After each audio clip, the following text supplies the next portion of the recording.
What? Hey everyone, Colleen here, and today I'm thrilled to introduce you to Kwabena Osei, a SAYS alumni and current mentee who is now a published author at just 23 years old. He's written his very first novel, and we will be talking about his journey, the inspiration behind his story, and what it means to share his voice with the world.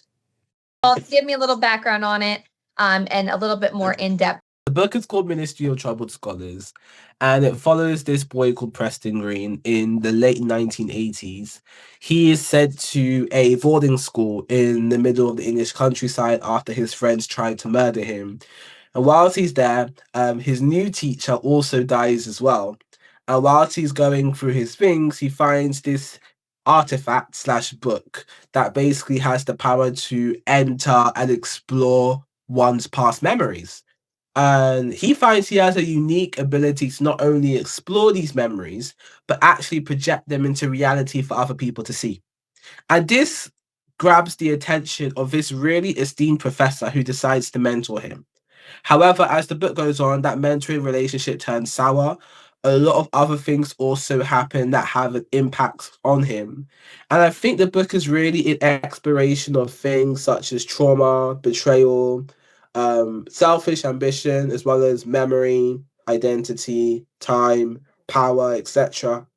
And I think that whilst the book is fictional, it definitely does draw on experiences that I've had in the past. And I think that I've definitely imprinted parts of myself into all of the main characters too.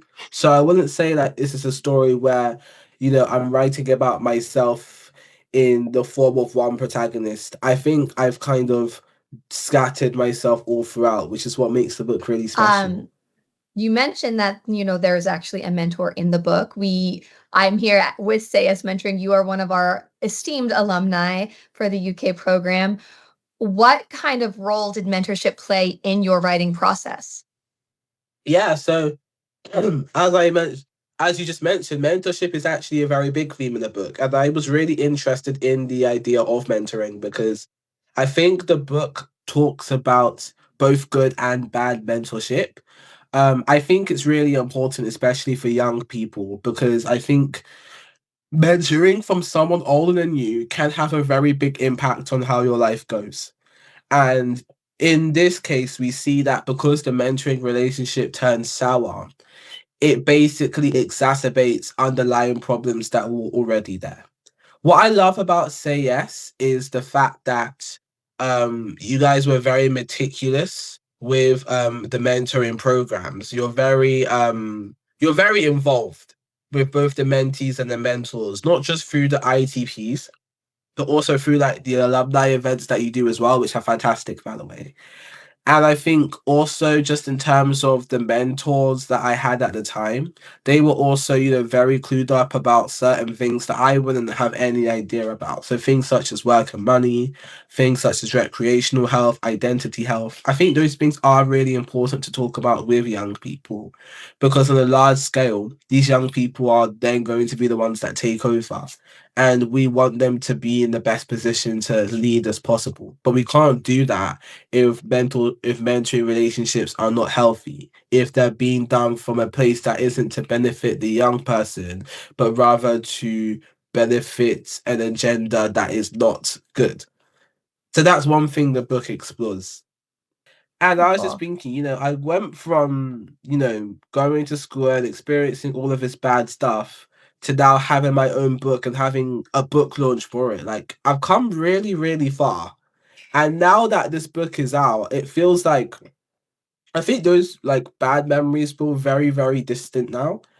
And I think the feeling is more relief than pride because now I get to talk about like more fun and more exciting stuff. Yeah. So it's like we've moved past the heaviness.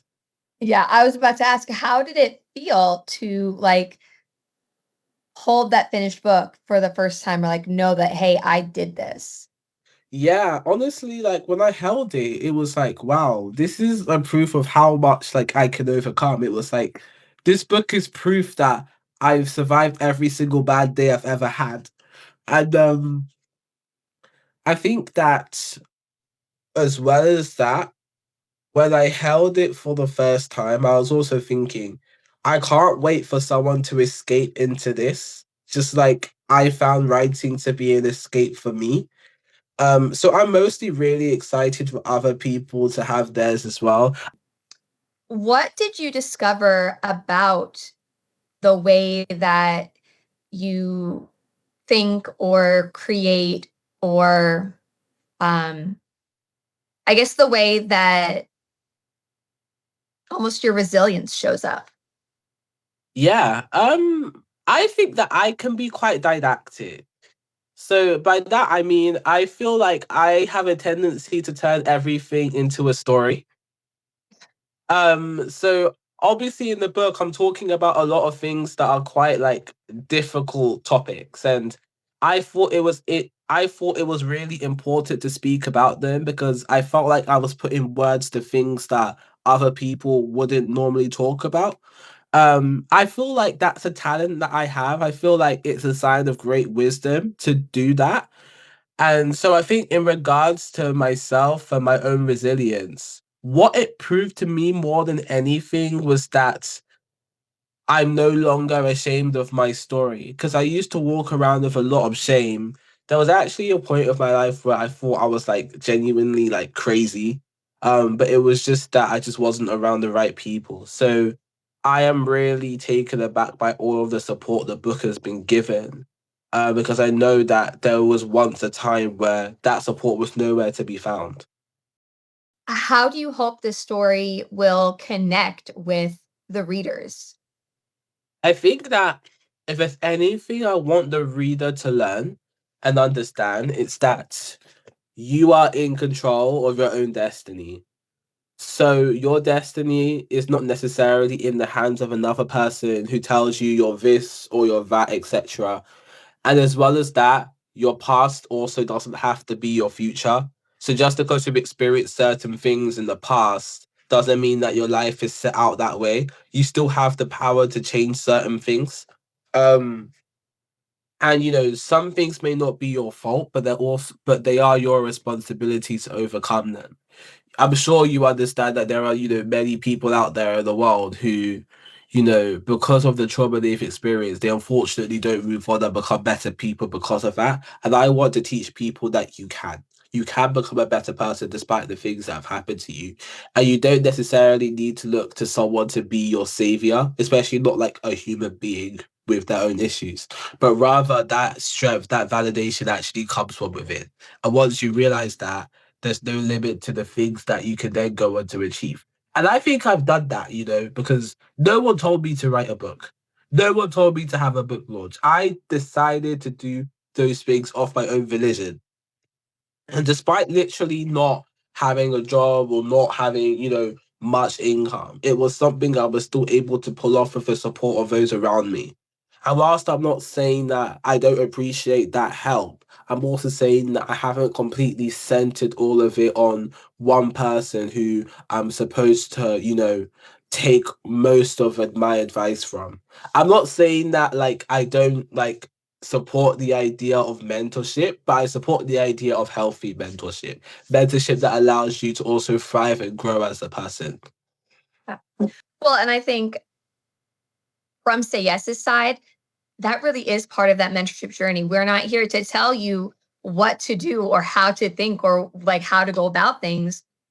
We're here to help you figure that out on your own. Like you said, you don't need someone to be your savior. You are your own savior. You have to learn how to make those decisions, how to make those informed decisions. And Kwabena, I'm listening to you at what, 23 years old. And I remember, our first few conversations around this time last year where you kind of didn't know what you wanted to do. It was just sort of like, I'm just kind of like Mm, floating around, and you seem a lot more directed, a lot more focused. Um, what is next for you? what is next? So, I was actually thinking about this last night because a lot of people have been asking me what's next. So, I definitely want to write more books. And as I mentioned previously, like now that I've gotten like the heavy stuff out of the way, I would love to focus on something like more fun and something more exciting to write about. So I want to have at least 2 books out by the time I'm 25. So I think that's very doable if I just put my head down and focus. So yeah. Do you see this book as part of a series? Like, could you build off of this, or do you think this is like the one and done? It's a one off, and then you're going to focus more on? I know you said happier things, but could it be like this is what happened, and this is how it's progressing now that he has gotten through these hard times? Yeah, good question. I think that in my mind, I wouldn't say it's part of a series, but it's more part of a sequence. So the way I'm thinking about it is I'm thinking of past, present, future. And we've kind of already dealt with the past. So the next stage is to focus on the present. And so I'm currently in the process of thinking about what would be relevant to the present that I could write about.